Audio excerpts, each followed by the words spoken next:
நம்ம எல்லாரும் கண்களை மூடி இந்த காலவெளியில ஆண்டவருடைய சமூகத்திலே கர்த்தருடைய முகத்தை நோக்கி நாம் பார்ப்போமாக. ஹல்லேலூயா.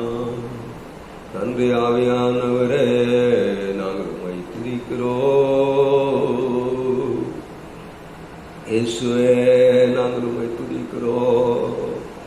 ஆமென். ஹல்லேலூயா. நன்றி ஆவியானவரே, உமக்கு நன்றி ஐயா. ஹல்லேலூயா. உம்மாலன்றி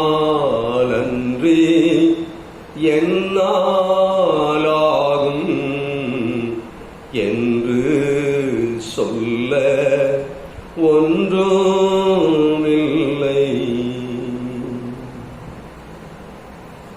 உம்மாலன்றி என்னாலாகும்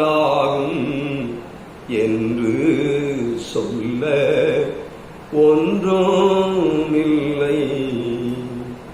கொடியானது என்றும் தனியே கணிதராது என்று சொன்னீரே. செடியே உம்மில் நிலைத்தேர்ந்து நான் கனிகள் தந்து என் வாழ்வை முடிப்பே. செடியே உம்மில் நிலைத்தேர்ந்து நான் கனிகள் தந்து என் வாழ்வை முடிப்பே. யுத்தம் எனதல்ல கர்த்தாவின் யுத்தம், சும்மா நின்று நான் பார்த்தேட செய்யும். யுத்தம் எனதல்ல கர்த்தாவின் யுத்தம், சும்மா நின்று நான் பார்த்தேட செய்யும். சத்துரு வெள்ளம் போல் எழும்பேடுவேலே, கர்த்தரின் ஆவியே கொடியேற்றுவீரே. சத்துரு வெள்ளம் போல் எழும்பேடுவேலே, கர்த்தரின் ஆவியே கொடியேற்றுவீரே. எந்தன் நாமூலம் பேசும் இயேசுவே, எங்களை இரத்தத்தில் வைத்தேடுமாமே. எந்தன் நாமூலம் பேசும் இயேசுவே, எங்களை இரத்தத்தில் வைத்தேடுமாமே.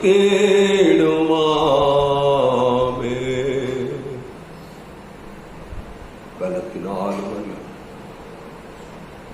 பராக்கிரமத்தினாலும் அல்ல, என்னுடைய ஆவியினாலே எல்லாம் ஆகும் என்று சொன்ன எங்கள் இரட்சகரே, நாம் துதிக்கிறோம்.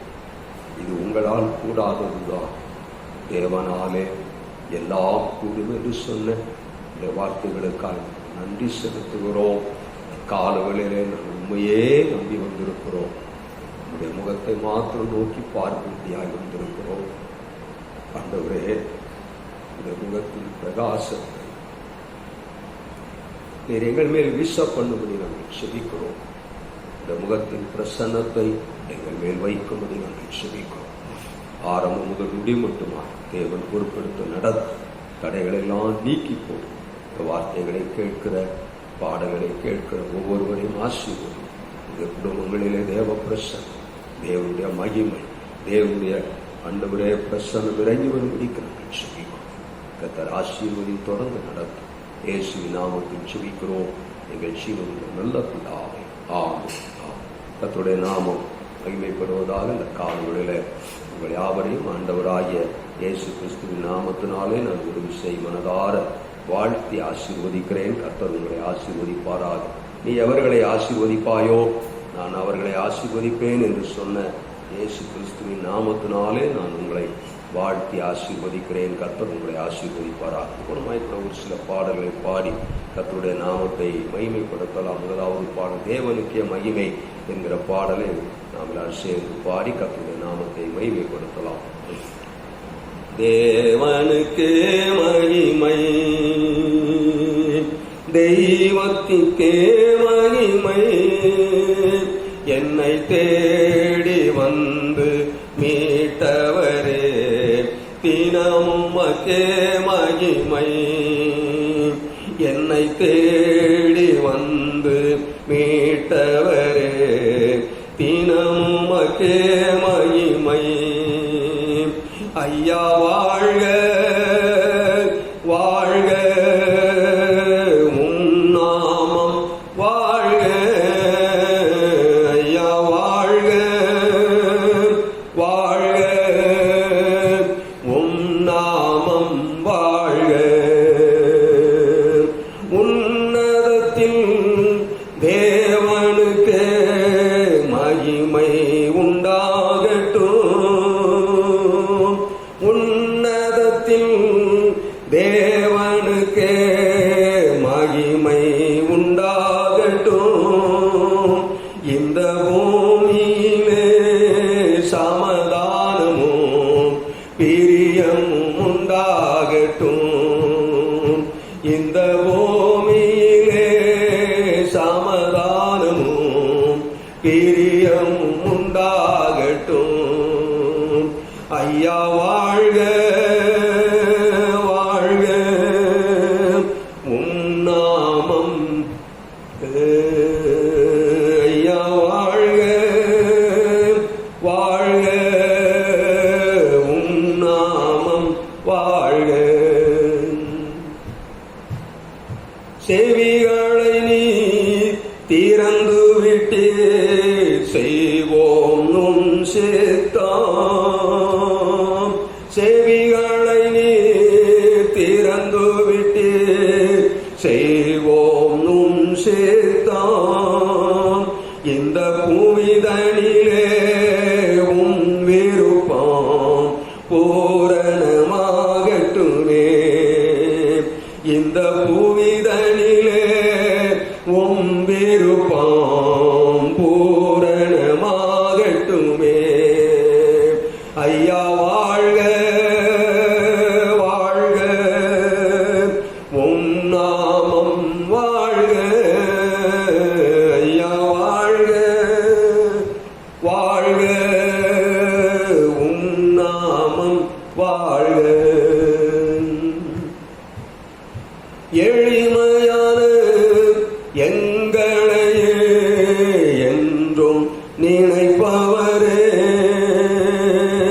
எளிமையான எங்களையே என்றும் நினைப்பவரே, எங்கள் ஒளிமயமே துணையாளரே, உள்ளத்தின் ஆறுதலே. எங்கள் ஒளிமயமே துணையாளரே, உள்ளத்தின் ஆறுதலே. ஐயா வாழ்க வாழ்க, உம் நாமம் வாழ்க. ஐயா வாழ்க வாழ்க, உம் நாமம் வாழ்க. தேடுகிற அனைவருமே மகிழ்ந்து களிகூரட்டும். இந்த தேடுகிற அனைவருமே மகிழ்ந்து களிகூரட்டும். என்று பாடுகிற யாவருமே பரிசுத்தமாகட்டுமே. என்று பாடுகிற யாவருமே பரிசுத்தமாகட்டுமே. ஐயா வாழ்க வாழ்க, உம் நாமம் வாழ்க. ஐயா வாழ்க வாழ்க, உம் நாமம் கர்த்தருடைய நாமம் மகிமைப்படுவதாக இன்னும் ஒரு பாடலை கூட நம்ம எல்லாரும் சேர்ந்து பாடி கர்த்தருடைய நாமத்தை மேன்மைப்படுத்தலாம். தேவரீர் சகலமும் செய்ய வல்லவர், தேவனே உமக்கொப்பானவர் யார் என்கிற பாடல் நம்ம எல்லாரும் சேர்ந்து பாடி கர்த்தருடைய நாமத்தை மகிமைப்படுத்தலாம்.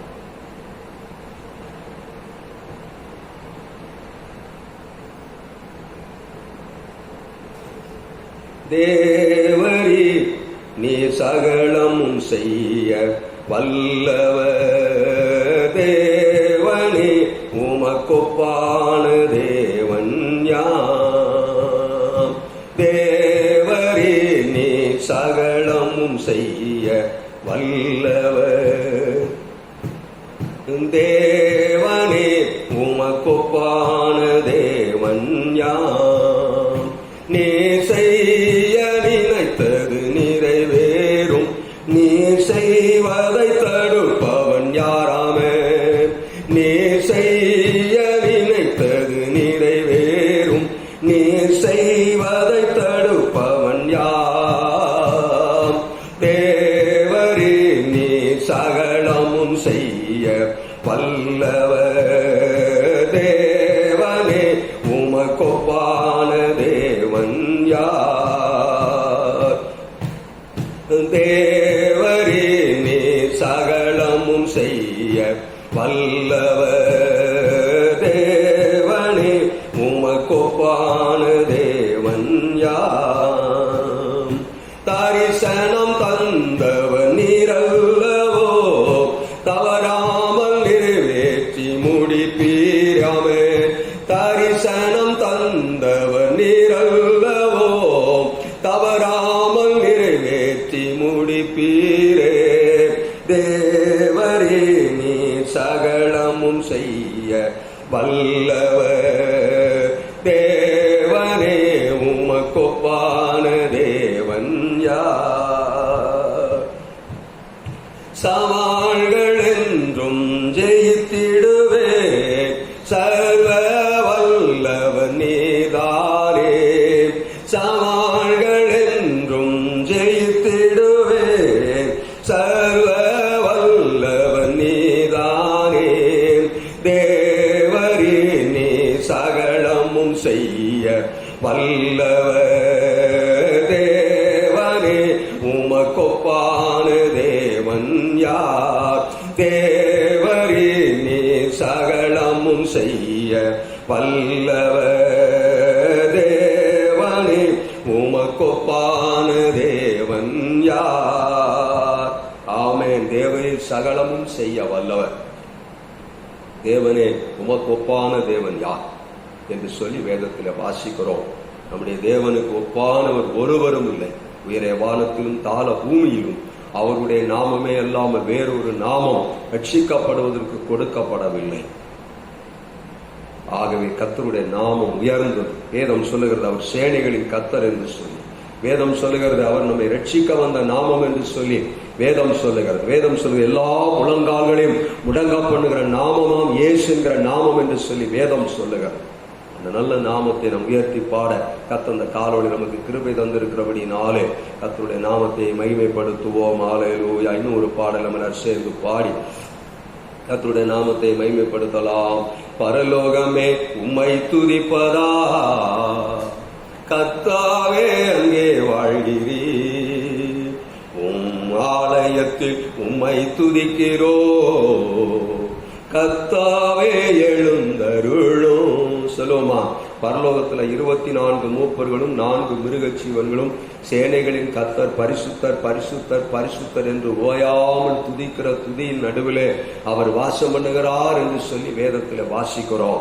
அந்த நல்ல தேவன் இன்றைக்கு நம்முடைய ஆலயத்திலே நம்முடைய குடும்பத்திலே துதிக்கிறதான துதியை கேட்டு அவர் இறங்கி வருவதற்கு அவர் இன்றைக்கு உண்மையுள்ள தேவனாய் இருக்கிறார். ஆகவே கர்த்தருடைய நாமத்தை உயர்த்தி பாடுவோம். ஹல்லேலூயா. வேதம் சொல்லுகிறது கர்த்தர் தம்முடைய ஆலயத்திலே எழுந்தருளி இருக்கிறார். ஏன்னா தம்முடைய சத்துருக்களை சிதறடிக்கும்படிக்கு அவர் தம்முடைய ஆலயத்திலே எழுந்தருளி இருக்கிறாராம். கர்த்தர் இன்றைக்கு உங்க குடும்பத்தில் எழுந்தருளி இருக்கிறார். உங்க சத்துருக்களை அவர் சிதறடிக்கும்படி, உங்கள் சத்துருக்களை நம்முடைய சத்துருக்களை அவர் களங்கடிக்கும்படிக்கு மடங்கடிக்கும்படிக்கு அவர் எழுந்தருளி இருக்கிறார். ஆகவே கர்த்தருடைய நாமத்தை உயர்த்தி பாடுவோம். ஹல்லேலூயா. பரலோகமே உம்மை துதிப்பதால் கர்த்தாவே அங்கே வாழ்கிறேன். உம் ஆலயத்தில் உம்மை துதிக்கிறோம். கர்த்தாவே எழுந்தருளும். பரலோகமே உம்மை துதிப்பதால் கர்த்தாவே அங்கே வாழ்கிறேன். உம் ஆலயத்தில் உம்மை துதிக்கிறோம். கர்த்தாவே எழுந்தருளும். துதிக்கிறோம் துதிக்கிறோம், ஒன்றாக கூடி துதிக்கிறோம். அல்லேலூயா. துதிக்கிறோம் துதிக்கிறோம், ஒன்றாக கூடி துதிக்கிறோம். பரலோகமே உம்மை துதிப்பதால் கர்த்தாவே அங்கே வாழ்கிறீர்.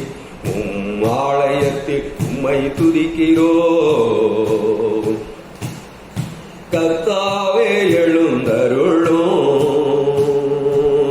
உந்தன் நாமம் உயர்த்தும் இடத்தில் அங்கே வாசம் செய்வீர்.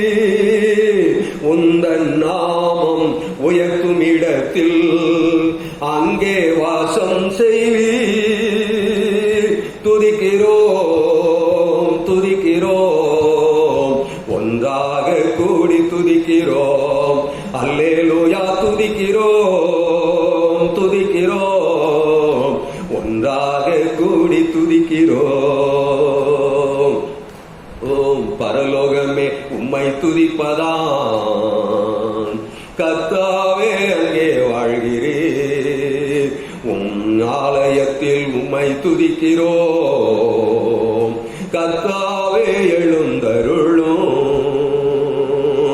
உம்மை போல் ஒரு தெய்வமில்லை சர்வ சிருஷ்டிகரே.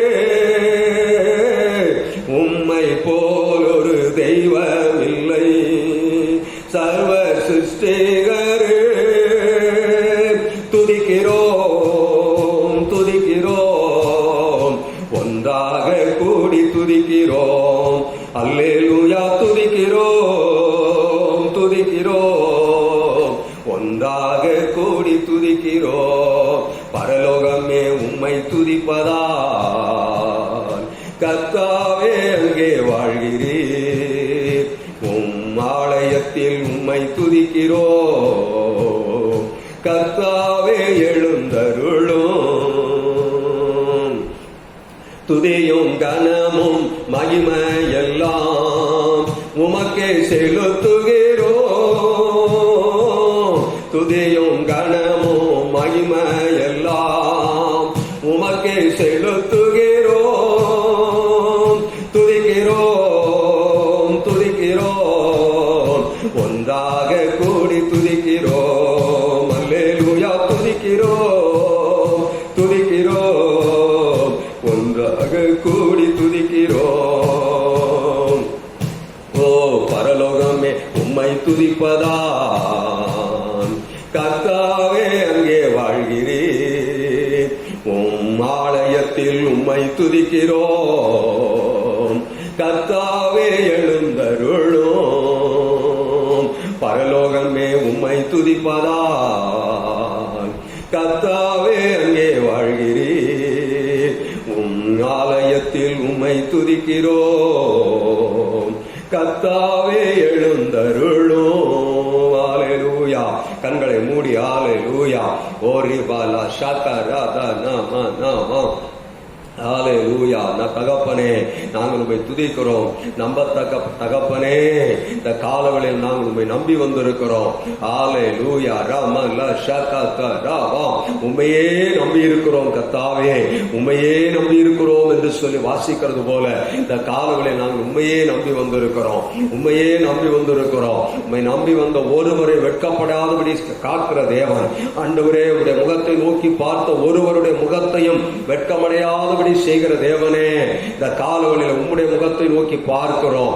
ஹல்லேலூயா. ரமன ஷகதரவா. ஹல்லேலூயா. உம்மை நம்பி வந்தே நான் வெட்கப்படலை.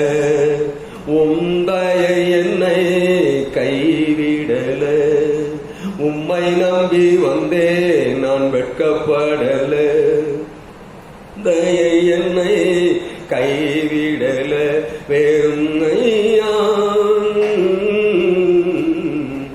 ஆமென் ஹalleluya ரபல ஷகத ரத நாமா ஹalleluya. நன்றி தகப்பனே, நன்றி ஆண்டவரே.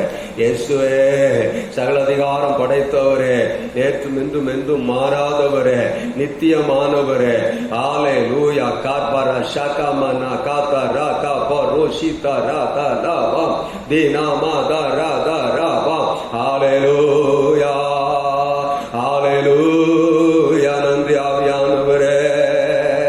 ஆமென் ஹalleluya ஆமென். உங்க ஊழியம் நான் ஏன் கலங்கணும், அழைச்சது நீங்க நடத்தி செல்வீங்க.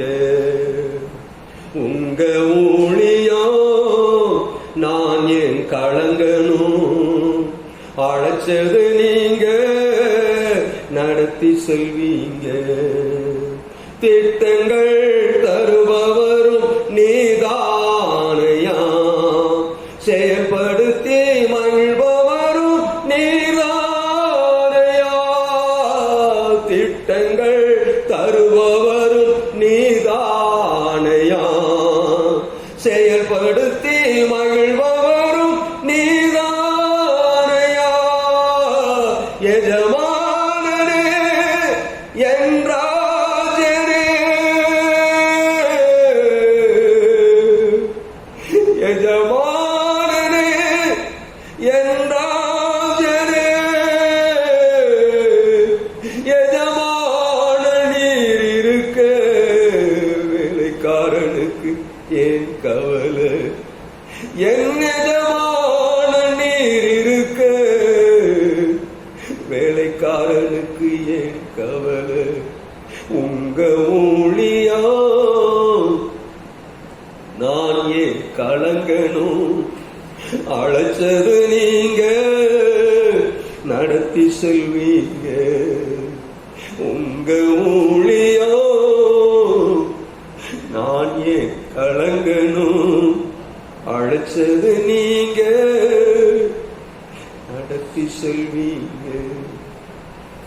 எளியாவை காகம் கொண்டு போஷித்தீரே, எளியாவை காகம் கொண்டு போஷித்தீரே. சூறை செடி சோர்வு நீங்க பேசினீரே. தெய்வமே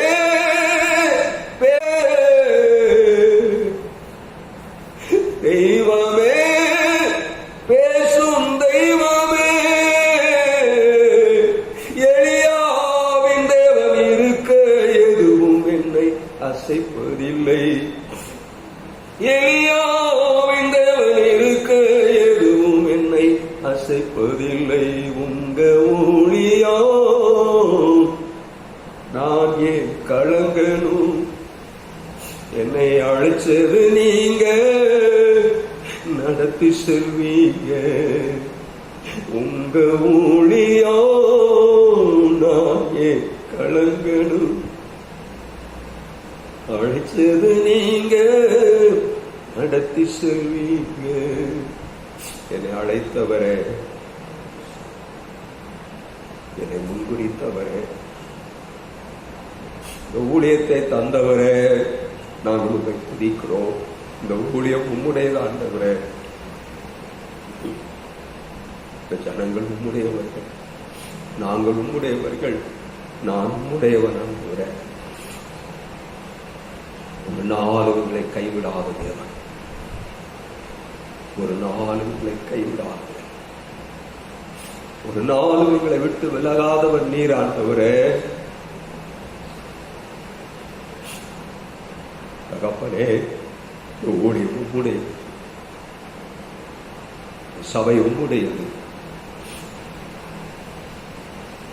நாங்கள் உம்முடையவர்கள், நான் உம்முடையவன் ஆகிறேன். என்னை அழைத்தவரே, என்னை முன்குறித்தவரே,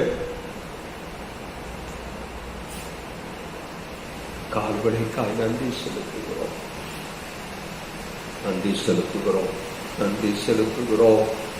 உங்கள் இருதயம் கலங்காதிருப்பதாக என்று சொன்னவரே, நாங்கள் உண்மை துதிக்கிறோம், நாங்கள் உண்மை துதிக்கிறோம். கர்த்தரை புலம்பலை ஆனந்த களிப்பாய் மாற பண்ணுவார் என்று சொல்லி ஆசிக்கிறோமே. எவ்வளவு வேறு பொய்யுரையாத தேவனே, வாக்கு பண்ணில் ஒரு வாக்கு மாறாதவர். காலங்களிலே நீர் எங்களை ஆசீர்வதிக்க முடியாது என்று சொல்லிக்கொள்ளும். இந்த கரம் எங்களை தொடுவதா. இஸ்ரவேலின் ராஜாவே, என் தேவனா கர்த்தாவே,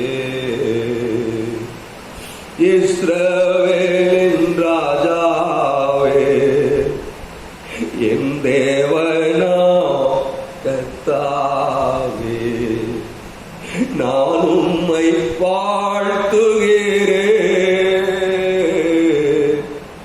நன்மைகள் நினைக்கிறேன். நான் உம்மை வாழ்த்துகிறேன், நன்மைகள் நினைக்கிறேன்.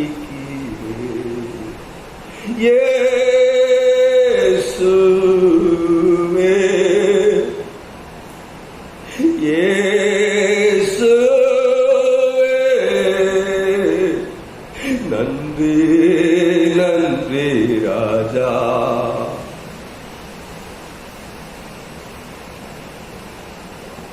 நன்றி நன்றி ராஜா.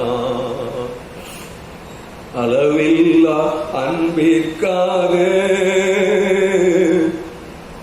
நன்றி நன்றி ராஜா. ஆண்டவரே, எங்களை நேசிக்க ஒருவரும் இல்லை ஆண்டவரே. ஆனால் எங்களை தேடி வந்து இவ்வளவாய் அன்பு கூர்ந்த எங்கள் தகப்பனே, உம்முடைய நேசம் பெரிது, உம்முடைய நேசம் எங்கள் மேல் வைத்திருக்கிற இந்த அன்பு பெரிது, உம்முடைய இரக்கம் பெரிது, உம்முடைய தயவு பெரிது ஆண்டவரே. அல்லேலூயா, ஆமென், அல்லேலூயா. நன்றி நன்றி ராஜா. அளவில்லா அன்பிற்காக நன்றி நன்றி ராஜா. அளவில்லா அன்பிற்காக நன்றி நன்றி ராஜா. திருக்கரம் என்னை தாங்கிடும் கடும் பிரச்சனைகளிலும்,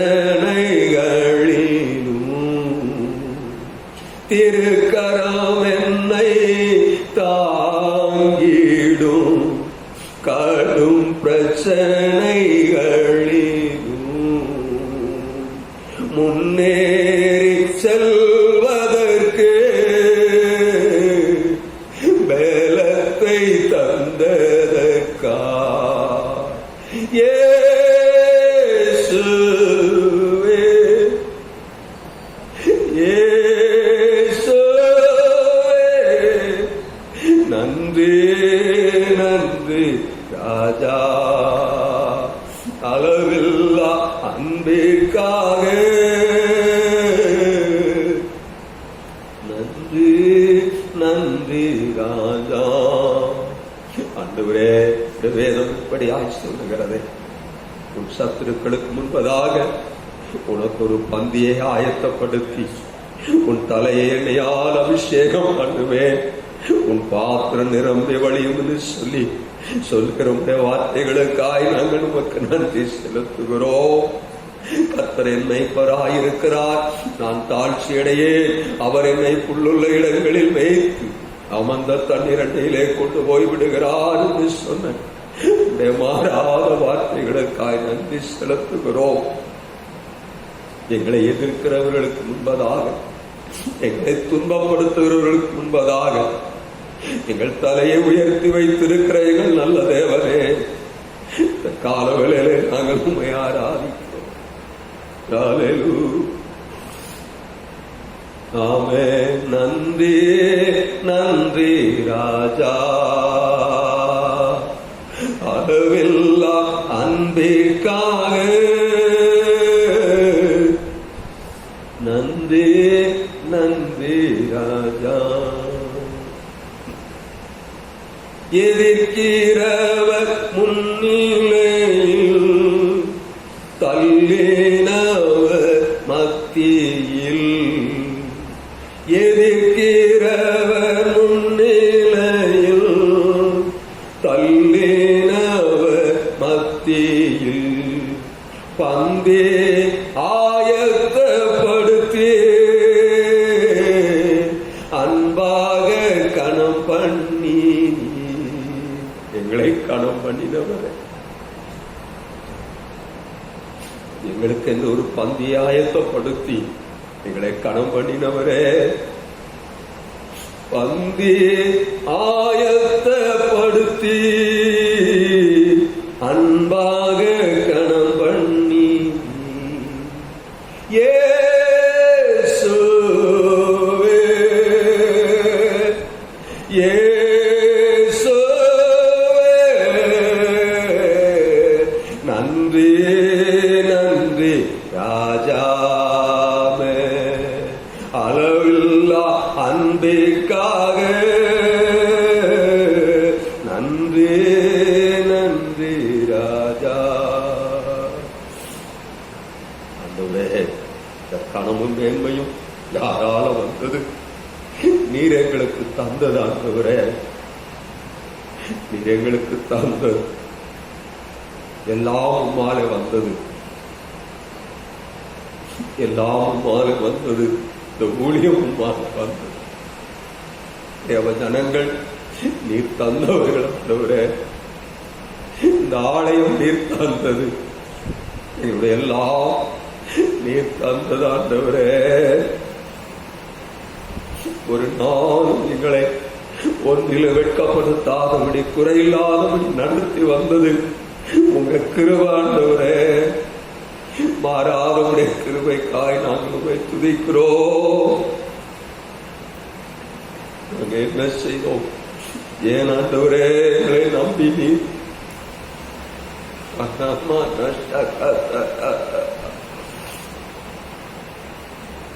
ஹல்லேலூயா. நன்றி ஆண்டவரே. என்ன செய்தே ஏன் நம்பினே ஏக்கும் இந்த ஏழை என்னை, என்ன செய்தே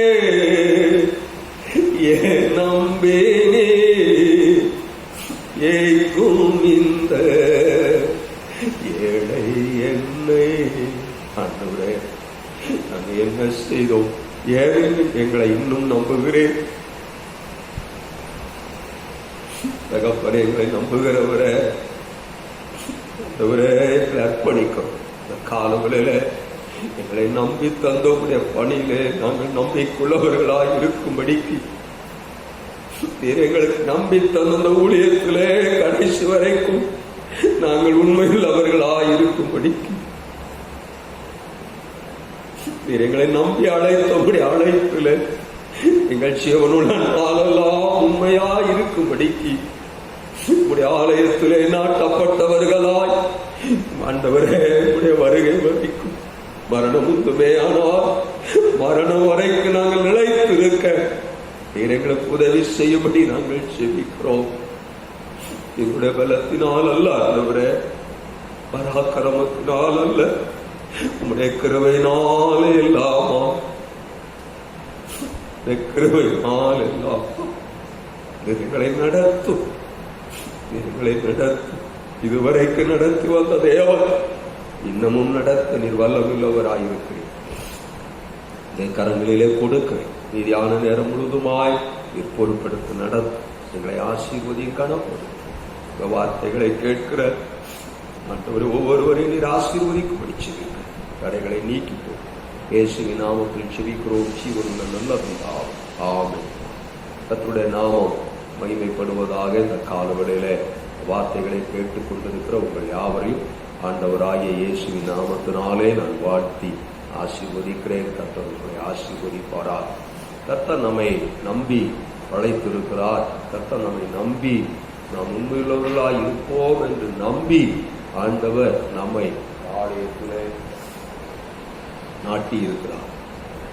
கர்த்தருடைய தோட்டத்திலே நாம் கடைசி வரைக்கும் அவர் உண்மையுள்ளவர்களாய் இருப்போம் என்று எண்ணி, அவருக்காய் வாழ்வோம் என்று எண்ணி அவர் நம்மை சபையாய் இந்த தோட்டத்திலே அவர் நாட்டி இருக்கிறார். கடைசி வரைக்கும் கர்த்தருக்காய் கனி கொடுக்கிறவர்களாய் நாம் வாழ பிரயாசப்படுவோம். கர்த்தர் நம்மை ஆசீர்வதிப்பாரார். கர்த்தருடைய நாமம் மகிமைப்படட்டும். நான் சுருக்கமாய் ஒரு சில வேத வசனங்களை நாம் தியானித்து நாம் செதித்து கடந்து போகலாம். இன்றைக்கு இந்த காலவெளியிலே ஒரு வசனத்திற்கு நேராய் நம்மை திருப்பிக் கொள்ளலாம். இன்றைக்கு நம்மை காத்து கொள்ள வேண்டும் என்று சொல்லி தலைப்பிலே ஒரு சில காரியங்களை குறித்து நான் உங்களோடு கூட பகிர்ந்து கொள்ள விரும்புகிறேன். கர்த்தருடைய நாமம் மகிமைப்படட்டும்.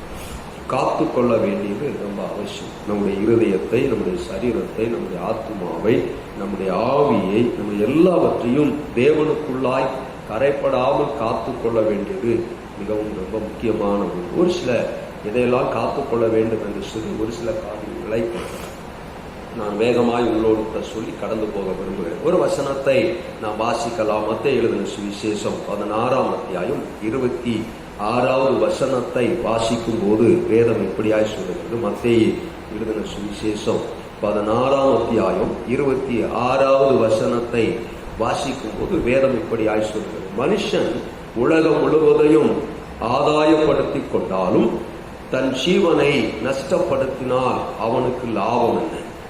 மனுஷன் தன் ஜீவனுக்கு ஈடாக எண்ணத்தை கொடுப்பான். கர்த்தருடைய நாமம் மகிமைப்படட்டும். பரிசுத்தமுள்ள நல்ல தேவனே, இந்த நல்ல வார்த்தைக்காக நன்றி செலுத்துகிறோம். இந்த வார்த்தை மூலம் எங்களோடும் என்னோடும் நீ பேசும்படிக்கு செபிக்கணும். கேட்கிறவர்களாய் மாத்திரமல்ல, பேசுகிறவர்களாய் மாத்திரமல்ல, அதன்படி செய்கிறவர்களாய் எங்களை மாற்றும். உம்முடைய நாமம் மகிமைப்படட்டும். இயேசுவின் நாமத்தில் பிதாவே. ஆமென். கர்த்தருடைய நாமம் மகிமைப்படட்டும். இன்றைக்கு நாம் காத்துக்கொள்ள வேண்டும். எதையெல்லாம் காத்துக்கொள்ள வேண்டும் என்று சொல்லி ஒரு சில காரியங்களை வேகமாய் தியானித்து நாம் முடிக்க போகிறோம். முதலாவது இங்கே ஒன்றை வாசிக்கிறோம். இந்த 26வது வசனத்துல மனுஷன் உலகம் முழுவதையும் ஆதாயப்படுத்திக் கொண்டாலும் தன் ஜீவனை நஷ்டப்படுத்தினால் அவனுக்கு லாபம் என்ன என்று சொல்லி வாசிக்கிறோம். இதே வார்த்தையை நாம லூக்கா எழுதின சுவிசேஷம் 9ஆம் அத்தியாயம் 25வது வசனம், மார்க்கு எழுதின சுவிசேஷம் 8ஆம் அத்தியாயம் 36வது வசனங்கள் எல்லாம் வாசிக்கும் போது இதே வார்த்தை மறுபடியும் வருகிறதை நீங்கள் பார்க்கலாம். நான் இன்றைக்கு உங்களுக்கு ஒன்றை சொல்ல விரும்புகிறேன். மனிதன் உலகம் முழுவதும் ஆதாயப்படுத்திக் கொண்டாலும் தன் ஜீவனை, தன் ஆத்மாவை நஷ்டப்படுத்தினால் அவனுக்கு லாபம் என்ன என்று சொல்லி வேத வசனம் ஒரு கேள்வியோடு இருக்கிறதை பார்க்கிறோம். இன்றைக்கு எல்லாவற்றையும் நாம் ஆதாயப்படுத்திக் கொள்ளலாம். பொருளை ஆதாயப்படுத்தலாம், பணத்தை ஆதாயப்படுத்தலாம், வீடுகளை ஆதாயப்படுத்தலாம், தோட்டம் துறவுகளை ஆதாயப்படுத்தலாம், சகல ஆசீர்வாதங்களை நாம் ஆதாயப்படுத்திக் கொள்ளலாம். ஆனால் நம்முடைய ஜீவனை, நான் அது இப்படியா சொல்லுவேன், நம்முடைய ஆத்மாவை நாம் நஷ்டப்படுத்துவோமானால் அதனால் லாபம் என்ன என்று சொல்லி வேதத்தில் வாசிக்கிறோம். நாம் இந்த பூமியிலே இயேசுவை ஏற்றுக்கொண்டது அல்லது ரட்சிக்கப்பட்டது, அபிஷேகம் பண்ணப்பட்டது, பரிசுத்த ஆவியினால் அபிஷேகம் பண்ணப்பட்டது, ஞானஸ்நானம் பெற்றுக்கொண்டது, சபைக்கு வருவது, கொடுப்பது எல்லாமே எதற்காக என்று சொன்னால், இனி ஒரு வாழ்க்கை நமக்கு இருக்கிறது. கிறிஸ்துவோடு கூட நித்திய காலமாய் வாழக்கூடிய அந்த வாழ்க்கைக்காக நம்மை ஆயத்தப்படுத்துவதற்காகவே இவைகளெல்லாம் செய்கிறோமே ஒழிய இந்த பூமியிலே சுகபோகமாய் வாழ்ந்துவிட்டு போவதற்காக அல்ல. உலகத்துல எல்லாரும் வாழ்றாங்க. அவங்க வாழ்வதற்கும் நாம் வாழ்வதற்கும் நிறைய வேறுபாடுகள் உண்டு. அவர்களுக்கு தாங்கள் எங்கே இருந்து வந்தோம், எங்கே போவோம், இனி நமக்கு என்ன சம்பவிக்கும் என்று அவர்களுக்கு தெரியாது. நீங்கள் அவர்களை கேட்டால் அவர்கள் சொல்வாங்க, இன்னொரு பிறவி இல்லை அப்படின்னு ஒருத்தர் சொல்லுவான். ஒருத்தர் சொல்லுவான், இன்னும் 7 பிறவி இருக்குன்னு சொல்லுவான். ஒருத்தன் சொல்லுவான், இந்த பிறவிலே நான் செய்த பாவ புண்ணியங்களுக்கு தக்கதாக அடுத்த பிறவிலே கேட்டதை தான் சொல்றேன், நாயா பிறப்போம், பூனையா பிறப்போம், பன்னியா பிறப்போம், கழுதையா பிறப்போம் அப்படிலாம் சொல்லுவான். நல்லா யோசிச்சு பாருங்க, ஒருவேளை நமக்கு ஒரு பிறவி அடுத்த பிறவி இருந்து நீங்கள் நான் கழுதையா பிறந்தோம்னா எப்படி இருக்கும், அல்லது நாயா பிறந்தா எப்படி இருக்கும்? கொஞ்சம் கற்பனை பண்ணி பார்த்தீங்கன்னா ரொம்ப வேடிக்கையா இருக்கும். ஆனா வேதம் தெளிவாய் சொல்லுகிறது, அவங்களுக்கு எங்க போறோம்னே தெரியாது, இனி என்ன சம்பவிக்கும்னே தெரியாது. ஆனா ஒரு தேவனுடைய பிள்ளைக்கு, ஒரு விசுவாசிக்கு, ஒரு சபை மக்களுக்கு, தேவனுடைய ஜனத்திற்கு நன்றாய் அறிந்திருக்க வேண்டும், நமக்கு இன்னொரு வாழ்க்கை இருக்கு, நமக்கு இன்னொரு வாழ்க்கை. அந்த வாழ்க்கை எப்படின்னா, இயேசு வேதம் சொல்லுகிற அப்போஸ்தலர்களுடைய புஸ்தகத்தில் நீங்கள் வாசிக்கும் போது, இயேசு பரலோகத்திற்கு ஒலிவமலையிலிருந்து எடுத்துக் கொள்ளப்பட்டார். சீசர்கள் அவரோடு கூட இருந்தார்கள். அப்பொழுது இயேசு மேகத்தில் எடுத்துக் கொள்ளப்பட்ட போது தேவதூதர்கள் இறங்கி வந்து அவர்கள் சொல்லுகிறார்கள், கலிலேயராகிய மனுஷரே, நீங்கள் ஏன் வானத்தை அண்ணாந்து பார்த்துக் கொண்டிருக்கிறீர்கள்? இந்த இயேசுவானவர் எப்படி எழுந்தருளி போனாரோ அப்படியே மறுபடியும் வருவார் என்று சொல்லி ஒரு வாக்குத்தத்தம் கொடுக்கிறதை பார்க்கிறோம். இயேசு சொன்னார், நான் போய் உங்களுக்கு ஒரு தேற்றவான் அனுப்புவேன், அவர் வந்து எல்லா காரியத்தையும் செய்து முடித்த பின்பு நான் மறுபடியும் நான் எங்கே இருக்கிறேனோ அங்கே நீங்களும் இருக்கும்படிக்கு உங்களை அழைத்துக் கொண்டு போகும்படிக்கு நான் வருவேன் அப்படின்னு சொன்னார். அதனாலதான் சீசர்கள் கேட்டாங்க, ஆண்டவரே நீங்க எப்போ வருவீங்க, நீங்க வருவதற்கு என்ன அடையாளம் அப்படின்னு கேட்டாங்க. அப்பதான் ஆண்டவர் பல அடையாளங்களை அவர்களுக்கு சொல்லிவிட்டு சொன்னார், அந்த நேரத்தையும் நாளையும் அந்த நாளையும் நிமிஷத்தை பிதா ஒருவர் தவிர ஒருவனும் அறியான் அப்படின்னு சொல்லிட்டு, ஆனாலும் நான் வருவதற்கு முன்பதாக பூமியிலே இவைகள் எல்லாம் சம்பவிக்கும் அப்படின்னு சொல்லி பல காரியங்களை அவர் நமக்கு சொல்லிவிட்டு போனதாக வேதம் சொல்லுகிறார். அப்ப இயேசு மறுபடியும் வருவார், அவரோடு கூட நம்மை எடுத்துக்கொண்டு போவார். தெசலோனிக்கர் புஸ்தகம் அதிலே வாசிக்கிறோம், 4ஆம் அத்தியாயத்தில் கடைசி வசனங்களை வாசிக்கும் போது, முதலாவது மரித்தவர்கள் எழுந்திருப்பார்கள், பின்பு உயிரோடு கூட இருக்கிற நாமும் ஒரு இமைப்பொழுதிலே மறுரூபமாக்கப்பட்டு அவரோடு கூட எடுத்துக் கொள்ளப்படுவோம் என்று சொல்லி வேதம் சொல்லுகிறது. அப்ப இயேசுடைய வருகையிலே நாம் எடுத்துக் கொள்ளப்படுவதற்காகவும் இனி ஒரு வாழ்க்கை தேவனோடு கூட இயேசுவோடு கூட வாழ்வதற்காகவும் தான் இந்த பூமியிலே ஆண்டவர் நம்மை ரட்சித்தார். நமக்கு கிடைத்த சுகம், நமக்கு கிடைத்த விடுதலை, நமக்கு கிடைத்த அற்புதம், நமக்கு கிடைத்த அதிசயம், நமக்கு கிடைத்த ஆசீர்வாதங்கள் எல்லாமே இயேசுவை மையப்படுத்தி உயர்த்துவதற்கு அவர் கொடுத்த ஒரு பசு, ஒரு போனஸ் அப்படி வச்சுக்கலாம். நம்மை விடுதலை ஆக்கின எதற்கு? இயேசு இன்னும் பிடித்துக் கொள்வதற்கு. நம்மை ரட்சித்தார் எதற்கு? இன்னும் இயேசுக்காய் வாழ்வதற்கு ஆண்டவர் நம்மை அழைத்தார். அப்ப வேதம் சொல்லுகிறது, அந்த பரலோகத்திற்கு போக வேண்டும் என்று சொன்னால், இயேசுவோடு கூட எடுத்துக் கொள்ளப்பட வேண்டும் என்று சொன்னால், நம்முடைய ஆத்மாவை நஷ்டப்படுத்தாமல் பாதுகாத்துக் கொள்ள, ஆத்மா கரைப்படாமல் பாதுகாத்துக் கொள்ள வேண்டும் என்று சொல்லி வேதம் சொல்லுகிறது.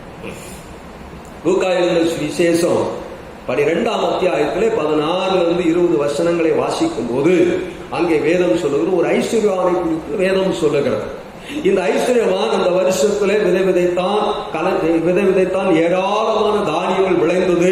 இப்பொழுது களஞ்சியத்தை இடித்தான், களஞ்சியத்தை பெருசா கட்டினான், கட்டி எல்லா தானியங்களையும் கொண்டு வந்து அந்த களஞ்சியத்திலே சேர்த்து விட்டு அன்றைக்கு அவன் சொன்னான், ஆத்மாவே நீ புசித்து திருப்தியா சந்தோஷமாயிரு, உனக்கு இனி ஒரு குறையும் இல்லை, தேவையான அளவிற்கு தானியங்களை நான் சேகரித்து வைத்து விட்டேன். எத்தனை வருஷம் சேர்த்து வச்சாலும் தெரியல, 10 வருஷமா 20 வருஷத்துக்கு ஆகுமோ தெரியல. அதுக்கப்புறம் என்ன செய்வான்னு அவனுக்கு தெரியல. பாருங்க, அவன் இப்ப சொல்றான், உனக்கு தேவையானது எல்லாத்தையும் சேர்த்துட்டேன், உனக்கு இனி ஒரு கவலை இல்லைன்னு சொல்றான். வேதம் சொல்லுது, அன்றைக்கு ராத்திரியிலே வேதம் சொல்லுகிறது, இன்றைக்கு நீ மரித்தால் நீ எங்க போவ? எல்லாம் இருக்கியா? எல்லாம் இருக்கு, தேவையான அத்தனையும் இருக்கிறது. ஆனால் வேதம் சொல்ல, இன்னைக்கு நீ மரிச்சைனா, நீ செத்து போனீனா, உன் ஆத்மா, உன் ஜீவன் எங்க போகும்? விட சொல்ல தெரியல, விட சொல்ல தெரியல. இன்றைக்கு அதே வார்த்தை காலவெளியில நம்மை பார்த்து ஆண்டவர் கேட்பாரானால் நாம என்ன பதில் சொல்லுவோம்? அதே லூக்கா 16ஆம் அத்தியாயத்தில் 22-23 வசனங்களை வாசித்தால், ஐஸ்வர்வானின் லாசர் என்கிறதான ஒரு மனுஷனை குறித்து வேதம் சொல்லுகிறது. பூமியிலே ஐஸ்வர்யவான் சம்போகமாய் சுகபோகமாய் அவன் வாழ்ந்தான். லாசருவோ தரித்திரனாய், சரீரமெல்லாம் பருக்கள் நிறைந்தவனாய் இந்த ஐஸ்வர்யவானுடைய மேஜிலிருந்து ஏதாவது விழுகாதா என்று சொல்லி காத்திருந்தான். இருவரும் ஒரு நாள் மரித்தார்கள்.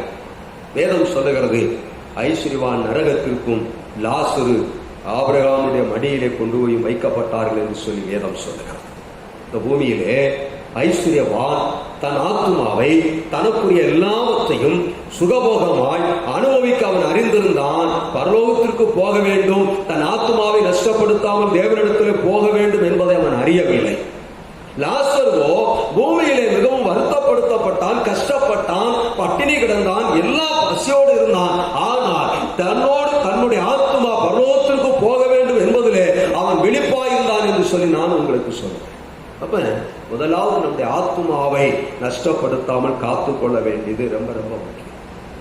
இரண்டாவது ஒன்றை குறித்து வேதத்தில் வாசிப்பீர்களானால் நீதிமொழிகள் புஸ்தகம் 4ஆம் அத்தியாயம், நீதிமொழிகள் புஸ்தகம் 4ஆம் அத்தியாயம் 23வது வசனம் என்று நினைக்கிறேன். 4ஆம் அத்தியாயம் 23வது வசனத்தை வாசிக்கும் போது இங்க ஒரு காரியத்தை ஆண்டவர் காத்துக்கொள்ள சொல்றார். இது ரொம்ப முக்கியம். நல்லா கவனிச்சீங்கன்னா எல்லாமே முக்கியம் தான், இதுவும் ரொம்ப முக்கியம் தான். எல்லா காவலோடும் உன் இருதயத்தை காத்துக்கொள். எல்லா காவலோடும் உன் இருதயத்தை காத்து. முதல்ல ஆத்மாவை காத்துக்கொள்ள சொல்றாரு. இரண்டாவது இங்கே வேதம் சொல்லுகிறது, உன் இருதயத்தை காத்துக்கொள். இருதயத்தை காத்து. இருதயமே மகா கேடுள்ளதும் திருக்குள்ளதுமாய் இருக்கிறது என்று சொல்லி வேதம் சொல்லுகிறார். நீதிமொழியின் புஸ்தகம் சொல்லுகிறது, மனுஷனுடைய இருதயத்தின் நினைவை அவனை அன்றி வேறொருவனும் அறியான் அப்படின்னு வேதம் சொல்லு. நான் நினைக்கிறத என்ன தவிர எந்த மனுஷனும் அறிய முடியாது. ஒரே நபர் அறிய முடியும், யாருன்னா பரிசுத்த ஆவியானவர் மட்டும்தான். அதனாலதான் நம்ம நிறைய நேரத்துல கர்த்தருக்கு தெரியும்னு ஒரு கோடு கர்த்தர் மேல பழிய போட்டுட்டு நம்ம செய்யறதெல்லாம் செஞ்சுட்டு அப்படியே ஒழிச்சுக்கிட்டு அலையும். எல்லாம் கவனிங்க, வேதம் சொல்லுகிறது. இரண்டாவது, நம் இருதயத்தை காத்துக்கொள்ள வேண்டும் என்று சொல்லி வேதம் சொல்லி எல்லா காவலோடும், எல்லா காவலும் வைக்க சொல்றார். இருதயத்தை காத்துக்கொள்ள வேண்டும் என்று சொல்லி வேதம் சொல்றார். எல்லா ஏன்னா ஆண்டவராக இயேசு சொன்னார் சுவிசேஷத்தில் சொல்லும் போது, மனுஷனுக்கு உள்ளே போவது ஒன்றும் அவனை தீட்டுப்படுத்தாது, உள்ளிருந்து வருவதுதான் அவனை தீட்டுப்படுத்தும் என்று சொல்லி மார்க் 7:15 வாசிக்கும். மனுஷனுக்கு உள்ள நீ என்ன சாப்பிட்டாலும் அவனை தீட்டுப்படுத்தாது. தேவ மனுஷன் சொன்னது போல உண்ணவும் உடுக்கவும் கிறிஸ்தவனுக்கு அன்லிமிட் மாதிரி. அதுக்காக ராத்திரி பூரா நல்ல மூக்க மட்டும் சாப்பிட்டு விடிய விடியும் தூங்கிடக்கூடாது. கர்த்தருக்கு ஸ்தோத்திரம், கர்த்தருடைய நாமம் மகிமைப்படட்டும். அதுக்காக உங்களை சாப்பிட வேணாம்னு நான் சொல்லலை. கர்த்தருடைய நாமம் மகிமைப்படட்டும். நீங்க எதை வேணாலும் சாப்பிடலாம்.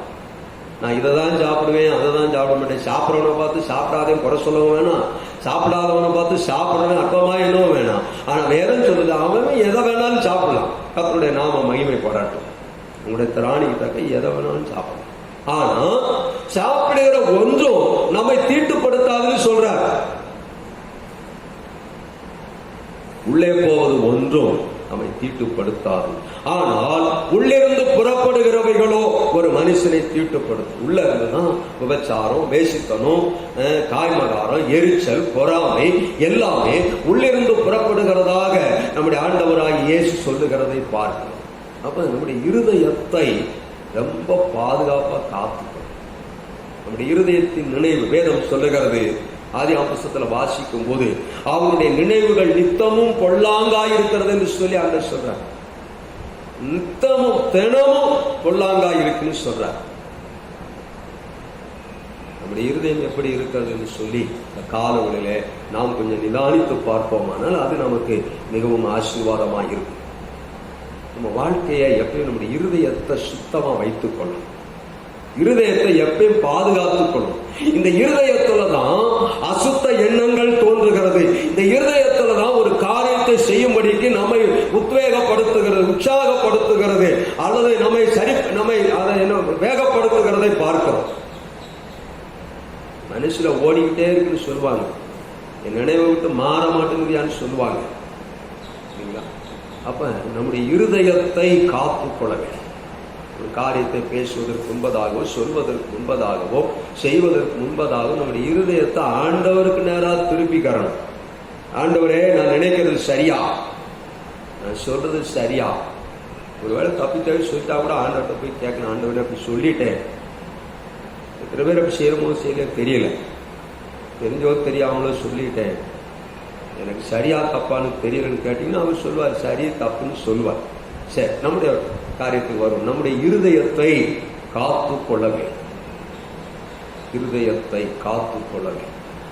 நம்முடைய தனிப்பட்ட நினைவுகளை காத்து கொள்ள வேண்டும் என்று சொல்லி வேதம் சொல்லுது. மூன்றாவது ஒரு காரியத்தை நான் மேலோட்டமா சொல்லிட்டு போறேன். கர்த்தருக்கு சித்தமானால் இருமுறை ஒரு முறை நம்முடைய ஆலயம் திறந்த பிறகு இதை நாம்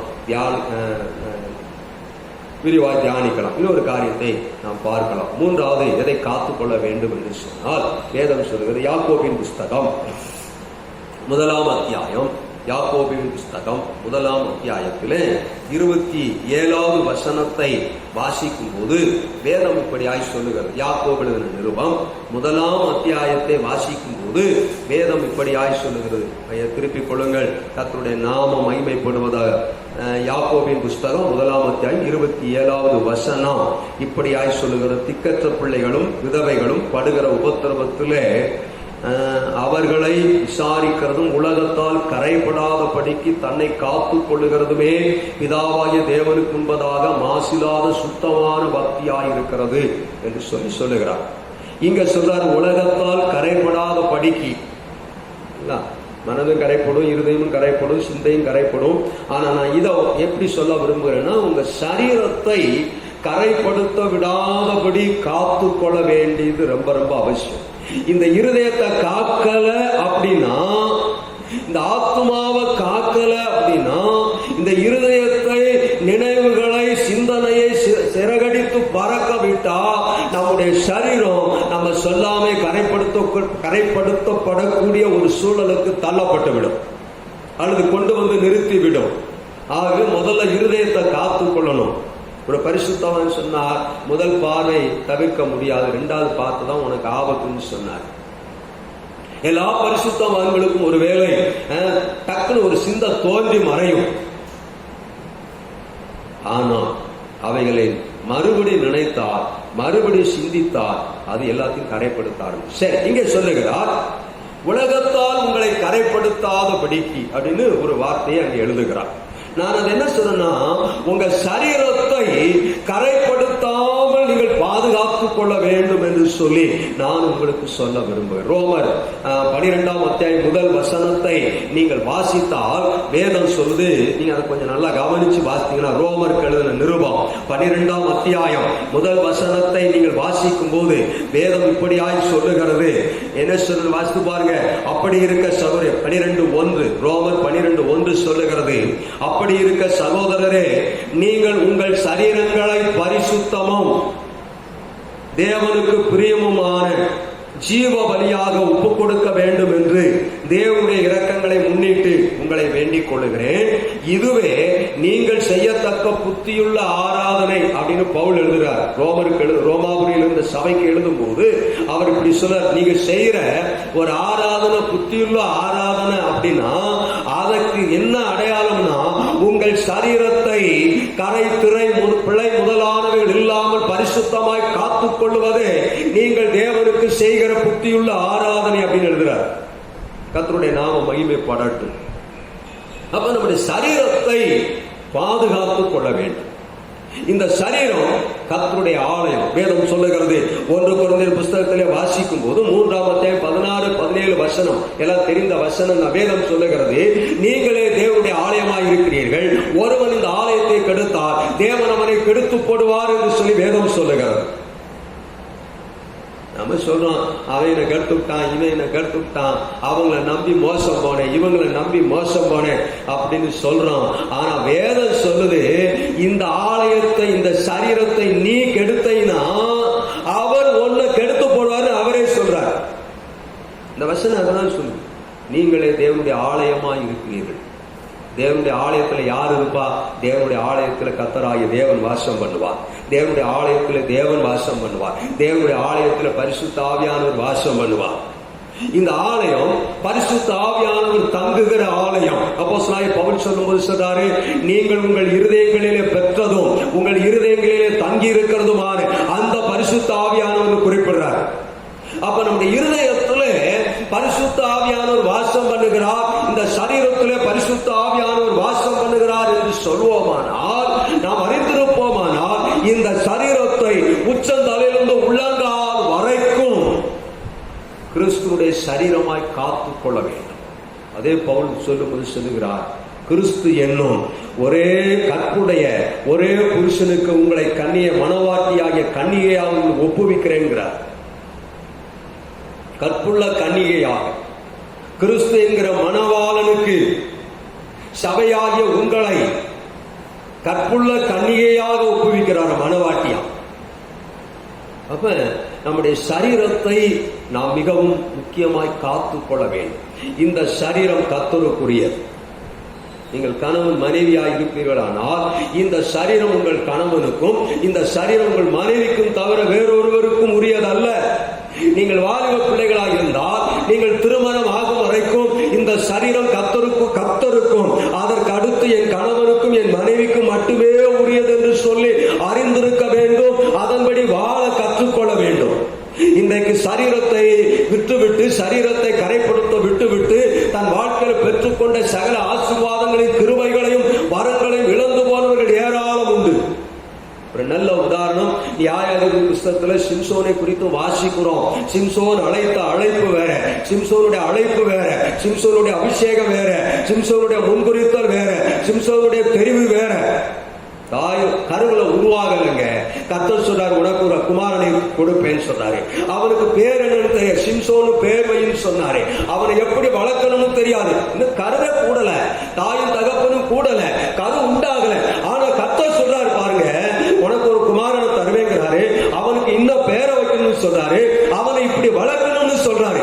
ஆனால் அந்த சிம்சோனோ தன் சரீரத்தை கரைப்படுத்துவதற்கு அவன் ஒப்பு கொடுத்தபடினாலே தன் தலைமையில் சிறைக்கப்பட்டு கண்கள் குருடாக்கப்பட்டு பலசாலியாய் ஒருவரும் எதிர்த்து நிற்க முடியாத தேவ அபிஷேகத்தை பெற்ற அந்த சிம்சோன் எல்லாத்தையும் இழந்துட்டு எதிரிகளுக்கு முன்பதாக வேடிக்கை காட்டுகிறவனாய் கண்கள் குருடாக்கப்பட்டவனாய் நிற்கிறதை பார்க்கிறோம். தேவனுடைய பிள்ளைகளாகிய நீங்களும் நான் கர்த்தருடைய சமூகத்திலே நம்முடைய சரீரம் கர்த்தருக்கும் அதற்கடுத்து உங்களுக்கு ஏற்ற துணைக்கு மாத்திரம்தான் அப்படிங்கிற ஒரு தீர்மானத்தோடு கூட வாழ்வோமானால் கர்த்தர் நம்மை ஆசீர்வதிக்கவே ஆசீர்வதிப்பார். இன்றைக்கு தங்கள் சரீரத்தை இன்றைக்கு அநேகர் சொல்லுகிறதை பார்க்கிறோம்.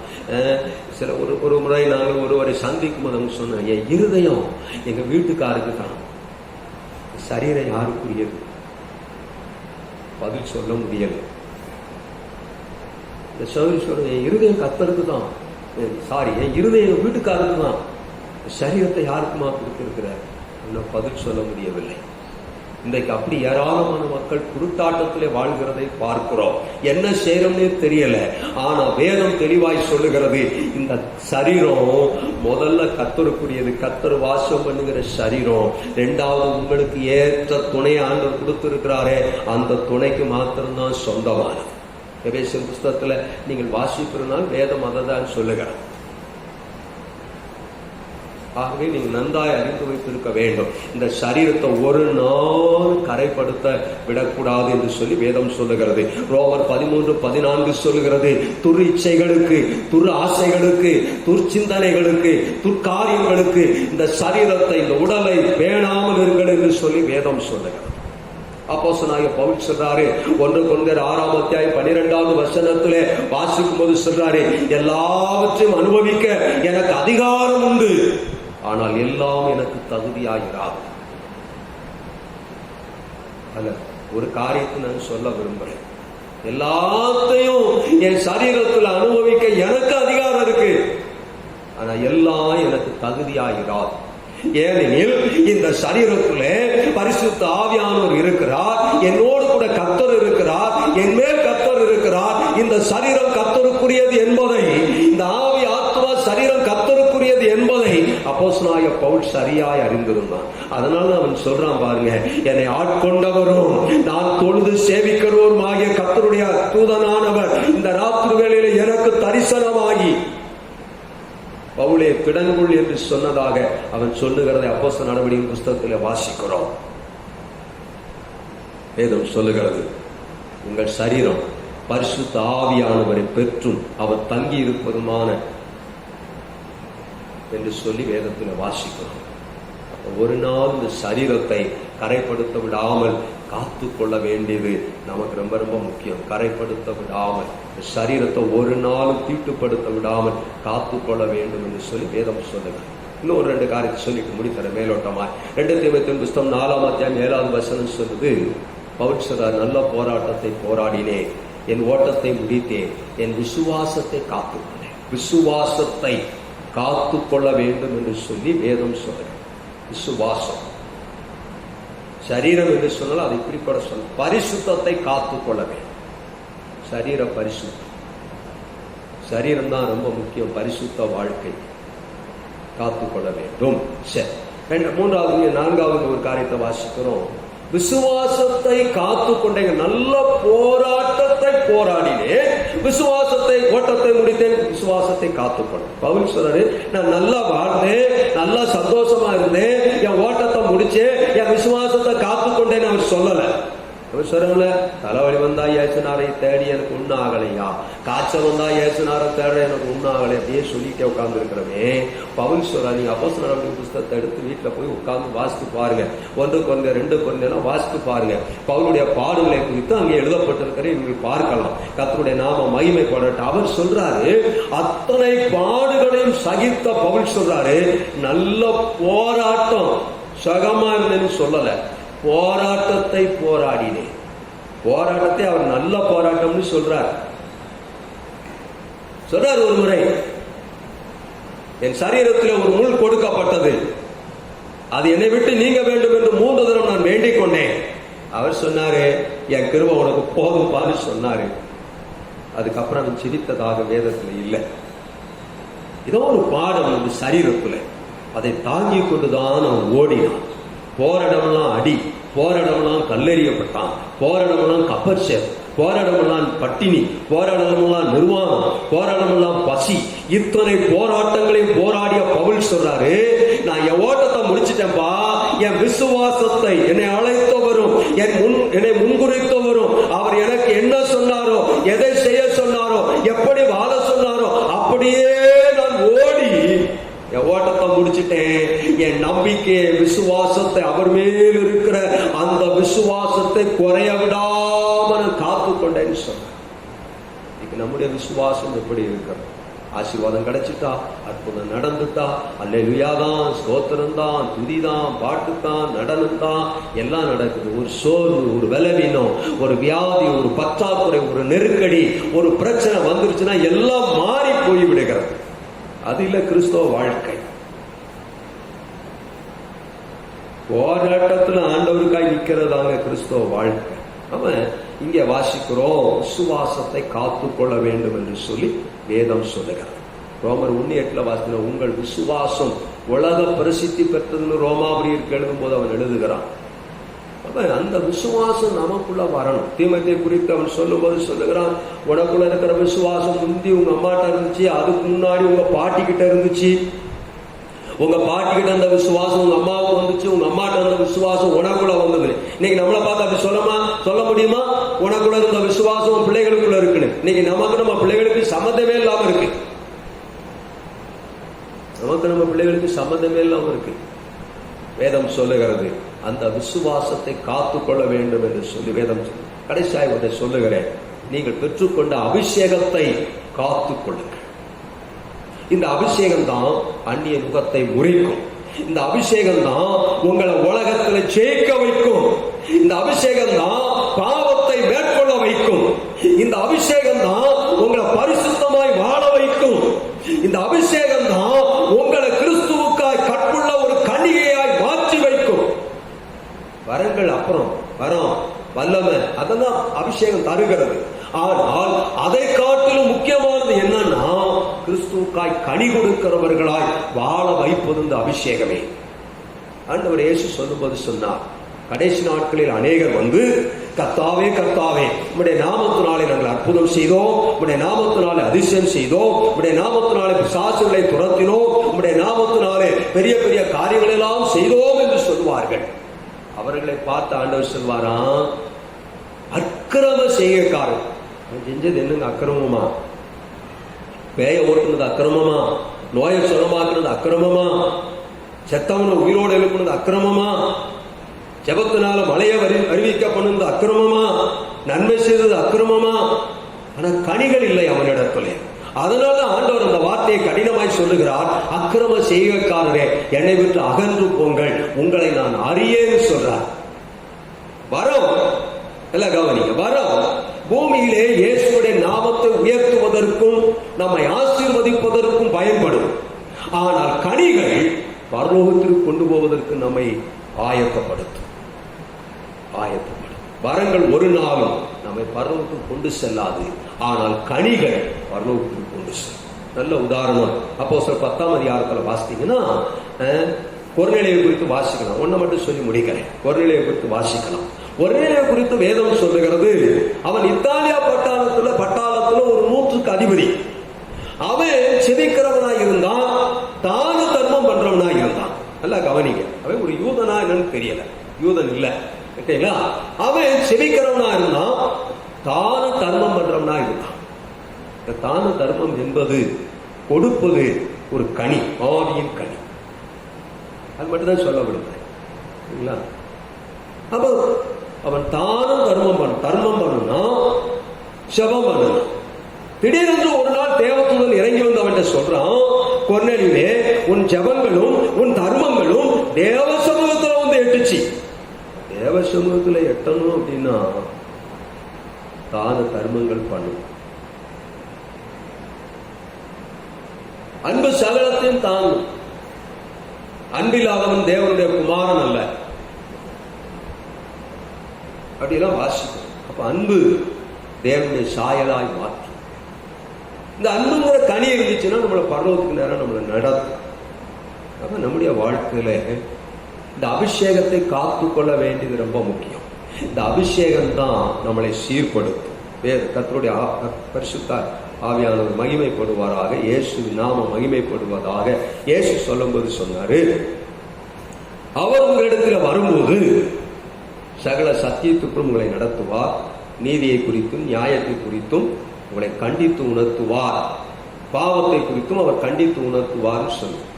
அப்ப தவறு செய்யும் போது, தடுமாறும் போது பரிசுத்த ஆவியானவர் நமக்குள்ள இருந்து, அந்த அபிஷேகம் நமக்குள்ள இருந்து நம்மை நேர்த்தியான பாதையில நடத்தும். வலதுபுறமும் இடதுபுறமும் சாயும் போது, வழி தெரியாத போது பரிசுத்த ஆவியானவர் பின்னால் இருந்து நம்முடைய காதுகளில் சொல்வார், இல்ல இந்த வழியில போ, இதான் உனக்கு ஏற்ற வழின்னு அவர் சொல்லி நடத்துவார். அதுக்குதான் அபிஷேகம் கொடுக்கப்பட்டது. ஏதோ ஆவில நிறைஞ்சோம், 2 அந்நிய பாஷை பேசணும், பிறண்டோம், உருண்டோம், குதிச்சோம், ஆடணும், சுத்தணுங்கிறதுக்கு இல்ல. பரிசுத்த ஆவியினுடைய அபிஷேகம் நம்மை பரலோகத்திற்கு நம்மை சரிப்படுத்துவதற்கு, நம்மை ஷேப் பண்றதுக்கு தான் அபிஷேகம். அப்ப இந்த அபிஷேகத்தை கடைசி வரைக்கும் காத்துக்கொள்ள வேண்டும். சிலர் சொல்லுவாங்க, நான் ரட்சிக்கப்பட்ட உடனே ஆவியான அப்படியே இறங்கின சலச்சலன், அது என்னன்னு தெரியல எனக்கு, சலச்சலன்னு இருந்தாராம், மேல இருந்து அப்படியே இறங்கினாராம். இன்னைக்கு எங்க போனாரு? இன்னைக்கு எங்கேயா போனாரு? பிள்ளைகளை ஒவ்வொரு நாளும் இந்த அபிஷேகத்திலே புதுப்பித்துக் கொள்ள வேண்டும், அபிஷேகத்தில் நிறைய வேண்டும். அபிஷேகத்தை காத்துக் கொள்வீர்களானால் கடைசி வரைக்கும் நம்மை நடத்தும். ஆகவே இந்த வார்த்தையிலேயே கர்த்தர் இந்த வாரம் முழுவதும் நம்மை நடத்துவாராக. கர்த்தருடைய நாமம் மகிமைப்படட்டும். எல்லாரும் கண்களை மூடி செபிக்கலாம். ஹல்லேலூயா. கேட்ட வார்த்தையின்படியே முதலாவது நம்முடைய ஆத்துமாவை காத்துக் கொள்வோம், நம்முடைய இருதயத்தை காத்துக் கொள்வோம், நம்முடைய சரீரத்தை காத்துக் கொள்வோம், நம்முடைய விசுவாசத்தை காத்துக் கொள்வோம். நாம் பெற்றுக்கொண்ட அபிஷேகத்தை கடைசி வரைக்கும் காத்துக் கொள்வோமாக. ஆமென். ஹல்லேலூயா. நன்றி ஆண்டவரே. ஆமென், ஆமென், ஆமென், ஆமென். ஸ்தோத்திரம், ஸ்தோத்திரம், ஸ்தோத்திரம். கர்த்தர் கொடுத்த வார்த்தைகளுக்காய் கர்த்தரை ஸ்தோத்திரிப்போம். ஸ்தோத்திரம் ஆண்டவரே, ஸ்தோத்திரம், ஸ்தோத்திரம். நாம் எல்லாரும் ஜெபிக்கலாம். பரிசுத்தமுள்ள எங்கள் நல்ல தேவனே, இந்த நல்ல நாளில் காலவேளைக்கு நன்றி செலுத்துகிறோம். காலவேளையிலே எங்களை தாழ்த்தி இந்த சமூகத்தில் அர்ப்பணிக்கிறோம். ஆண்டவரே, நாங்கள் இன்றைக்கு தியானித்த இந்த வேத வசனத்தின்படியே நானும் என் சபை மக்களும் ஆண்டவரே, நாங்கள் ஒவ்வொருவரும் உமக்காய் வாழ, ஒப்பு கொடுத்து வாழ, அதன்படி வாழ எங்களுக்கு கிருபையின்படிக்கு நாங்கள் செபிக்கணும். ஆண்டவரே, கரை திரை புழை முதலானவைகள் ஒன்றும் இல்லாததாய் ஆண்டவரே உடைய வருகையில எடுத்துக்கொள்ளப்படுவதற்கு எங்களை சரிப்படுத்தும்படிக்கு நாங்கள் செபிக்கிறோம், சீர்படுத்தும்படிக்கு செபிக்கிறோம். உடைய நாம மகிமைப்படட்டும். தொடர்ந்து ஆசீர்வதிப்பா. பாதுகாத்துக் கொள்ளும். இயேசுவின் நாமத்தில் ஜெபிக்கிறோம் எங்கள் ஜீவனுள்ள நல்ல பிதாவே. ஆமென், ஆமென். என் ஆத்துமாவே கர்த்தரை ஸ்தோத்திரி, என் உன்னுடைய பரிசுத்த நாமத்தை ஸ்தோத்திரி. என் ஆத்துமாவே கர்த்தரை ஸ்தோத்திரி, கர்த்தர் செய்த சகல உபகாரங்களையும் மறவாதே. நம்முடைய கர்த்தராகிய இயேசு கிறிஸ்துவினுடைய கிருபையும் பிதாவாகிய தேவனுடைய அன்பும் பரிசுத்த ஆவியானுடைய அன்யோன்யம் ஐக்கியமும் பாதுகாப்பும் சமாதானமும் நம் அனைவரோடும் கூட இன்றும் என்றும் எப்போதும்